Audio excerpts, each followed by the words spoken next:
Fabulous sound there of Jim Morrison and his band, The Doors. An absolutely quintessential, legendary song that's just stood the test of time. And of course, so many of us are feeling the storms of a changing world, of uncertainty in terms of oil prices, prime lending rate changes, all sorts of challenges in terms of inflation.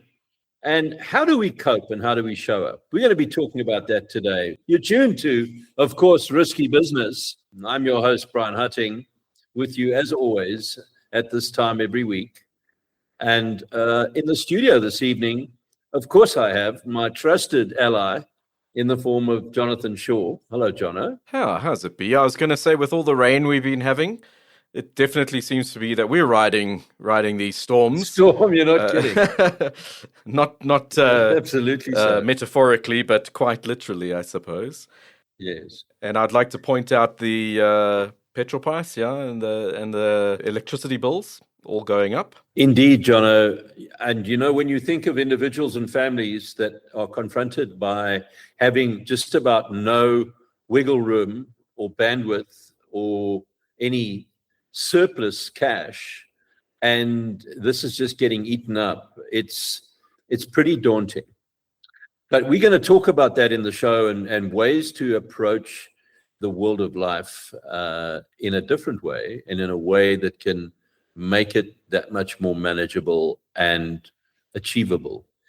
We have an incredible lineup of guests over the next few weeks, international people who've reached out to us wanting to feature on the show, people of interest from the likes of NASA and Disney World and various other interesting backgrounds and spaces across industries and genres. But this week, our guest, unfortunately, was taken out of town on an urgent but important business trip. And so you've got the two musketeers, Jono and I, who are going to pontificate on the matter. And yes, Jono, it's quite daunting, for people to be facing unexpected levels of adversity that they didn't plan for. So many people thought 2026 was going to be the year of Jubilee. This was going to be the next great thing, And unfortunately, world events and certain terms of event, and one, immediately goes straight to the Iran crisis and all that comes with it, which wasn't planned for or expected, has left people in a state of shock and numbness, and of course further polarized groups of people who have very strong views this way and that way. And I think that's part of what makes life fabulous, is that people are allowed to, and certainly in some places, allowed to have different views and differing opinions and perspectives. But for whatever that may be, the common denominator for many, many, many people, a high percentage of the people out there, is how am I going to get by, and how are we going to get on with this? And particularly in a country like South Africa, where we've got all these additional challenges of ridiculously high unemployment rates. We have a diminishing level of attraction, rapidly diminishing level of attraction to overseas investors. And that's been for some time. And how do we attract funds and money into the country? Because without foreign investment, it gets very difficult to pull your economy up by your own bootstrings and to make it flourish. And, let's not even get into the issues of corruption and distraction and rhetoric and all the things that come with it.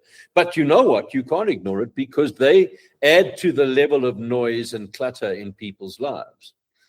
And so in the same way as we saw during COVID, where this tsunami of negative content that proliferated on the back of COVID and the uncertainty of it, and in the early stages, wouldn't we get a vaccine? Wouldn't there be a cure for this? What was going to happen here? Was this going to be another black plague like many hundreds of years ago?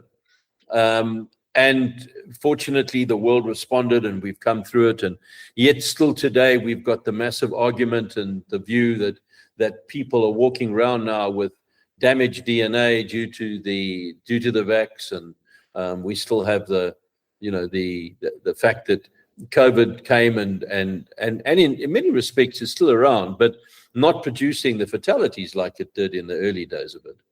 But what came with it at that time with the lockdown and that adversity that people had to deal with was, how did we get by and how do we get past all this negative content? And we saw mental disorders on the increase. We saw anxiety disorders on the increase.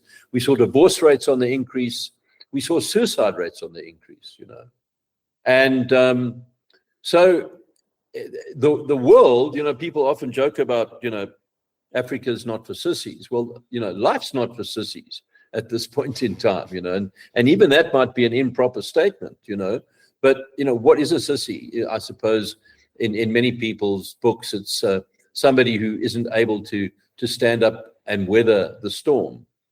But in truth, we need to introduce a high dose of empathy and compassion into the equation, because people are special. Each person is unique. Each person has a part to play and the potential, whether or not they actualize it is a different story, to contribute to the world and to make the world a better place. And a large part of that comes with actually caring about more than just ourselves, and at the same time making sure that we can care for ourselves in order to care for other people. So it's a lot of irony and contradictions and paradoxes that we see come into the equation.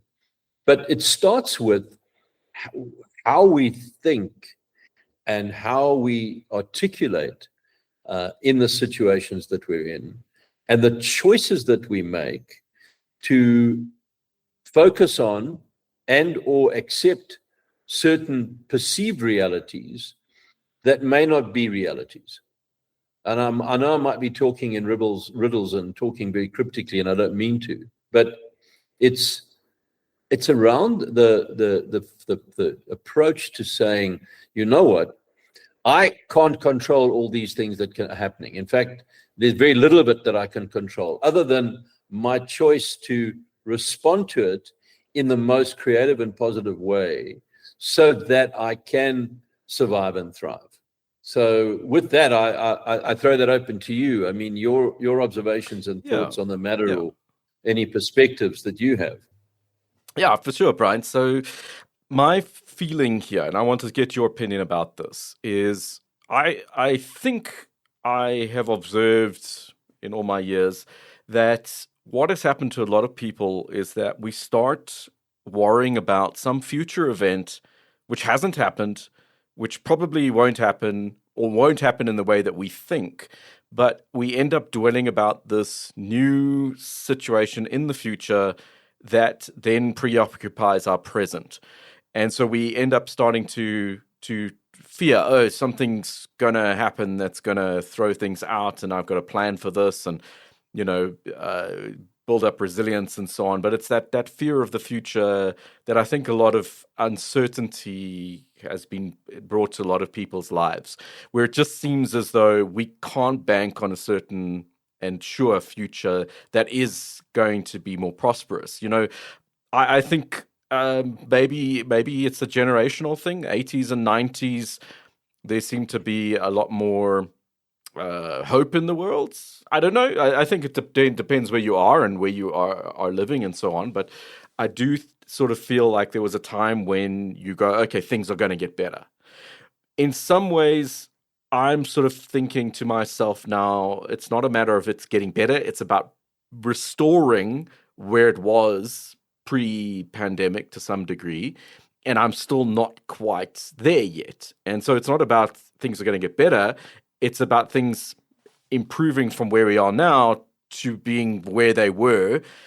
That's my sort of hot take on that topic about, the uncertainty and things around that. So how do we then create a world where there is hope and that we know things are going to go from A to B to C, and they will be positive and expressive and allowing us to feel as though, well, it's things are going to get better tomorrow. Where are we sitting with all of that? And do you think people, or perhaps a younger generation, just feels as though, hey, I don't see things getting better, so I'm just going to enjoy myself right now? Something along those lines. What do you think? So there's a whole lot of subjects in what you've put out there, and they're all super relevant. They're interconnected. So I think let's start with the one that you talked about, is this thing of worrying about things that may never happen. Yeah. And that worry for many people is extremely real. But I think that there are a couple of things that one needs to bring into account here, and what their impacts are. And so the practice or habit of worrying is exactly that. We become warriors, the wrong type of warriors, okay? People who worry with an O, not an A, and and so firstly, worry in itself is a stressful thing, because you're sitting here in a state of anxiety about something that you got no way of really influencing or changing. You're sitting in a passive space of awaiting for things to come, or not come. So that has its own impact neurophysiologically, in terms of your chemistry, in terms of the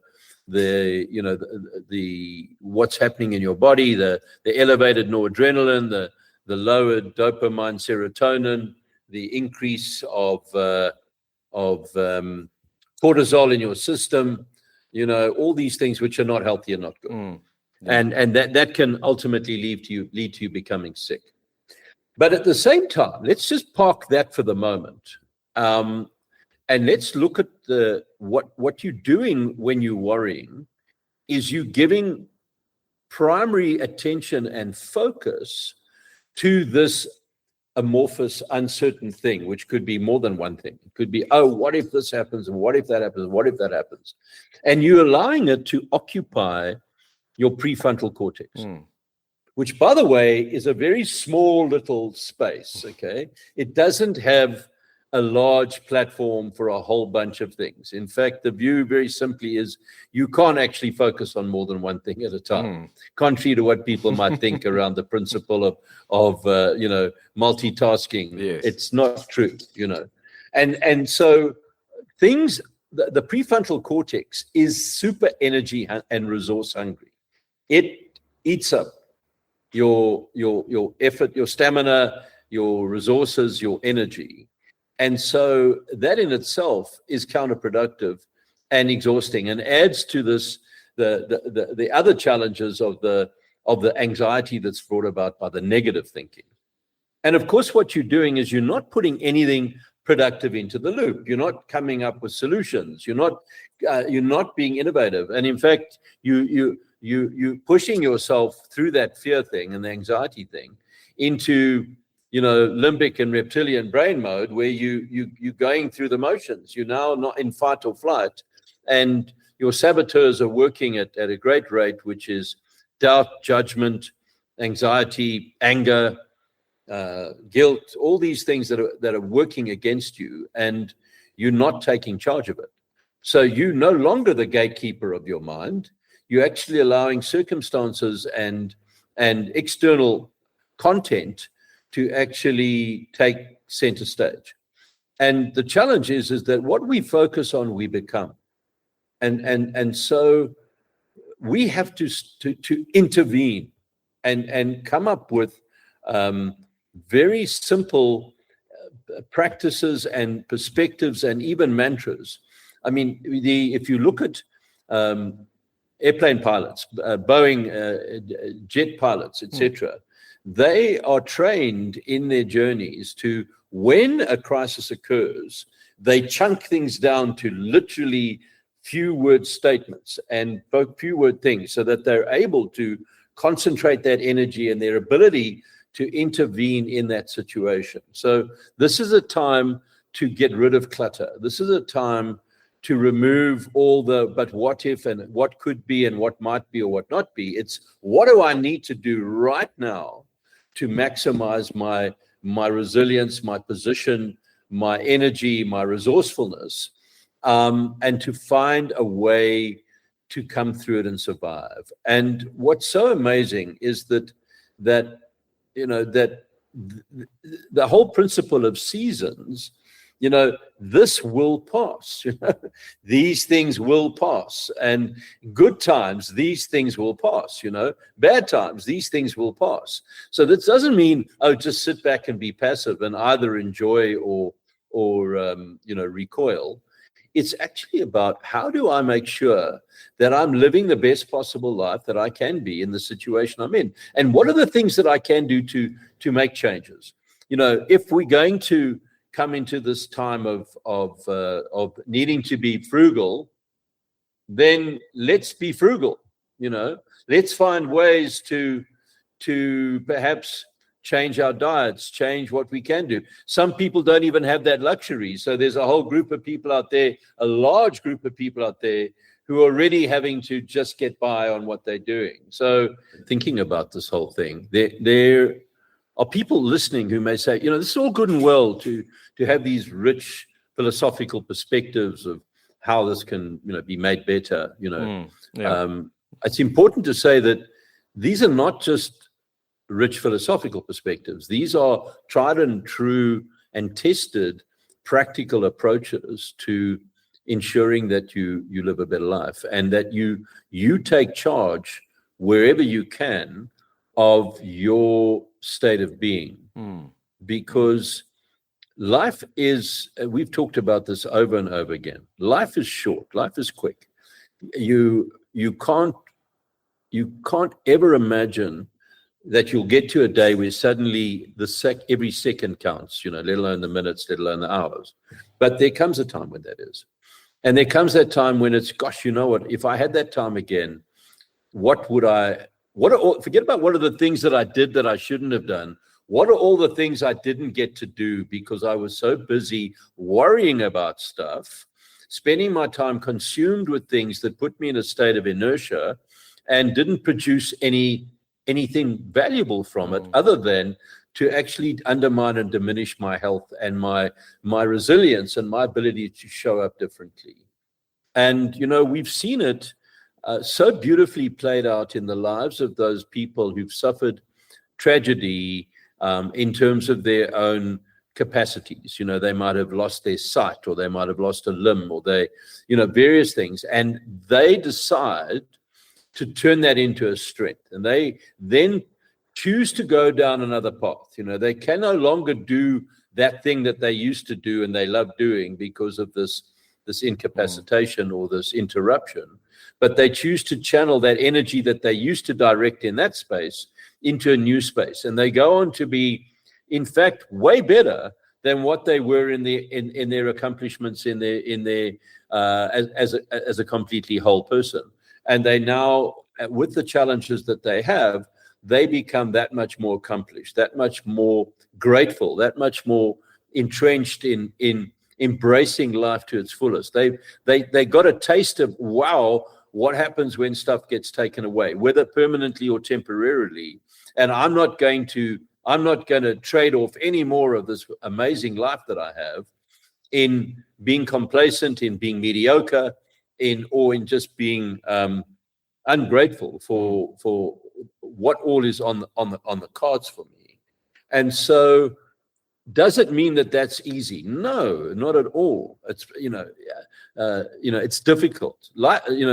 It's simple, but simple doesn't mean easy. Simple usually means difficult.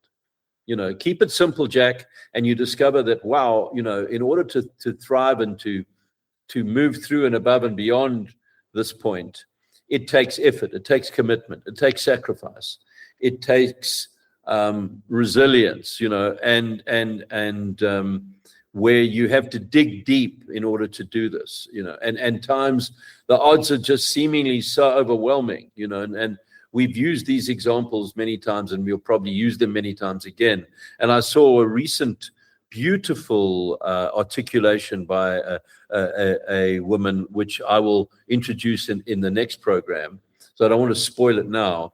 But she, in turn, was also a survivor of Auschwitz. And she talked about how, just in simple terms, how she chose to protect vigorously her mind and her heart, and not to let the forces at work undermine that she chose every day, each and every day, to be grateful, to be thankful, to work through, to allow for her thinking to be the right thinking, which was, I've got to keep myself in the game. And how do we keep in the game? Yeah, so Bryan, my thoughts when I think about this is I often think about one, when, say, I'll just use the example of when people watch television. I'm not one of those people who insert myself into the character's shoes necessarily in the TV program. In other words, when I watch somebody go through something stressful, whether it's an action movie and they're trying to divert a nuclear attack on some country and whatever, and their characters are having to go through incredible feats to undermine the antagonist in the story, I don't put myself in those shoes. I can watch the movie and say, "Oh, this is fun action to see. It's exciting, and I'm going along with the story and so on." Whereas other people, and I've seen this, say, with my wife and so on, they will literally get stressed out and they'll say, "Wow, that movie was stressful, and I was really panicking when I was watching the character go through this." And so I'd like to get your idea about this thing of perspective, that some people can sit and watch the movie of their lives and not get sucked into the stressful situations of people and things that are happening around them, whereas other people become or are susceptible to suddenly being pulled into that situation. And I think it has a lot to do with our emotions and how we put our emotions and the choices we make under pressure that become quite important. So listening to you speak, I went through a number of sort of mixed feelings and thoughts, Yes. as you were saying, Yeah. because on the one hand, I find movies, particularly poignant movies, versus, let's say, violent movies, but just poignant movies of, and particularly I love the based on the true story type movies. Yeah, that's an interesting one. You're able to get in and empathize with the situation and with the people, and to feel their pain, so to speak, and to become more sensitized to the trials and tribulations that people feel out there. Empathy. At the same time, when one relates that beyond the point of just perhaps movies, but to the world at large, we have a natural self-preservation mechanism of desensitization. So if we sat and listened to all of the news all day long of the woes, because it's always the woes and the tribulations and the sadnesses and the tragedies and the disasters and the corruptions and the crookeries, and we didn't desensitize ourselves in some way, we would become overwhelmed and exhausted. In fact, I would recommend that people, regardless of how resilient they are, don't get caught up in spending too much time listening to the bad news, listening to the negative news. Remain informed, be aware of the key things that are going down, but focus your time and energy on the things that you can actually have an impact and influence on. And so empathy is a wonderful mechanism and tool for helping us to engage with people in a more appreciative, more caring way, and help us to see the world through other people's eyes. I think that for me is so important, because we can become very linear in our worldview and take on very, particularly if our worldview and our managing of it brings about success for us and helps us to chart our course through the seas of life. It's, come on, guys, put it together, and we can become very intolerant of people who don't quite step up to the plate or don't have the same wherewithal or the same resources. And it's, come on, you've heard that expression, pull yourself together, old chap, it's like, it's not as if I'm Mercury and has been spread all over the floor. I'm actually in one piece. I'm just taking strain, and,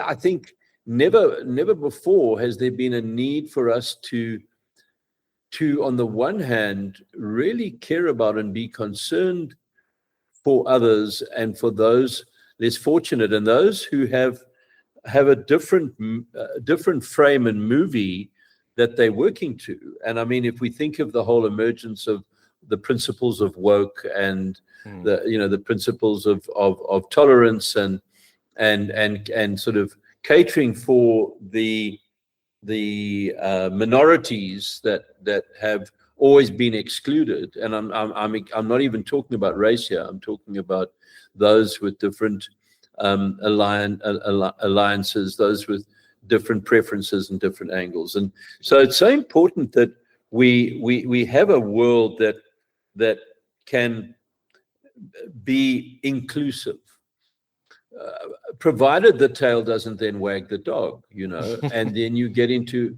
all sorts of juxtaposed expectations and demands that just are inappropriate, and let's not go down that road, because that's a conversation maybe for another program. Not a realm I want to delve into and spend too much time into. This is about risky business, and there's always a strong business bias, but it's always the human beings behind the business and the humanity behind the business and the leaders that emerge in and through that. So it's well, talking about leaders, oftentimes I think like that's what it takes, is it takes somebody to step up. I mean, you just get to say, oh, pull yourself together or whatever it is. It's about focus and seeing that somebody else can make it through. I think also, like you gave that illustration of the lady who held on through Auschwitz and made it through and was a survivor. And it's a great role model. And it's to say that despite your suffering, for lack of a better word, there is to see it happen and to see people thrive and to grow in the face of adversity, I think is also important. And whether it's in a business circumstance, hey guys, it's been hard, but we can do this. Let's get through. That makes such a difference to people's lives. And I see that in you, like you're a role model for myself. And I always remember you saying, banish the thoughts before they enter. And it's also like, if Bryan can figure it out, I can figure it out. And I think that's another thing to do, is look for the best in people, and who are your role models, so to speak. Going back to my point, positivity is infectious, right? Yes, I think it is. Yeah. And we have to create a contagion of positivity. And it's not just about, they talk about toxic positivity, where it's sort of like, oh, well, just do the whole thing of pull yourself together, just be positive. When people, it's just the furthest thing from their minds. Yeah. So it's how do you get quick wins? And the first way to get quick wins is to start drawing up call it a list of, or a little schedule of things that you're grateful for, the blessings in your life, the things that you have got, and we've all got something, and more than just something. We've got loads of stuff, and many of which we've just forgotten to take into account, or we don't see it as being important right now, or having that doesn't necessarily solve our situation. Well, start off by by expressing out loud each and every day, I'm grateful for, and add to it, and enable yourself to start building up this positive chemistry, which it really is. It's not just a psychological thing, it's a physiological thing and a neurophysiological thing that starts, elevating your energy, elevating your levels of faith, your levels of hope,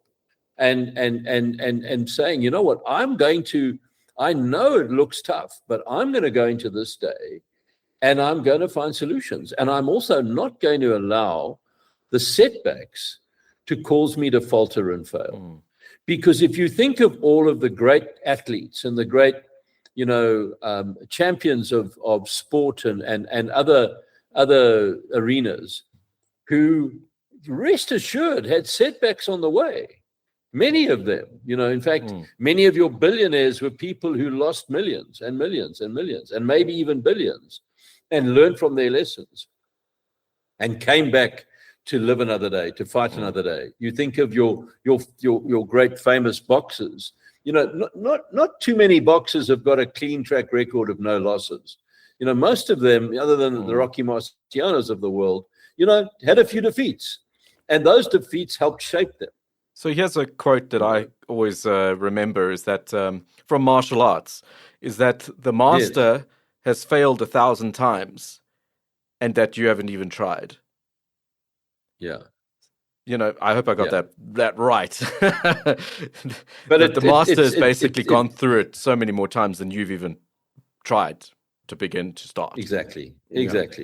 And that's it. So how do we start to build this capability? If we don't do the resistance work from a training point of view, if you don't lift up the weights, if you don't lift up your feet and walk and run or do whatever, if you just sat still, as you find sadly with patients who are bedridden, their muscles atrophy and they lose the capacity to even get to a place of picking up their arms or their legs. So it's, you need to be building that muscle, emotional, psychological, physical muscle, by training, by exercising, by approaching these things, by confronting managed levels of adversity and continuing to believe in what's possible. So remember, don't stop believing in yourself and what's possible. Don't forget, if you're not with the ones you love the ones you're with, and tell the ones you love and show them how much you do. This is from the series Glee, very appropriate. Time to have a bit of glee in your life. And let's ensure that you introduce as much joy as you can, and just don't stop believing. Nice one, B. Have a great week. Take care of each other. Well done. Thanks, Jono. Have a good one. Ciao. You too.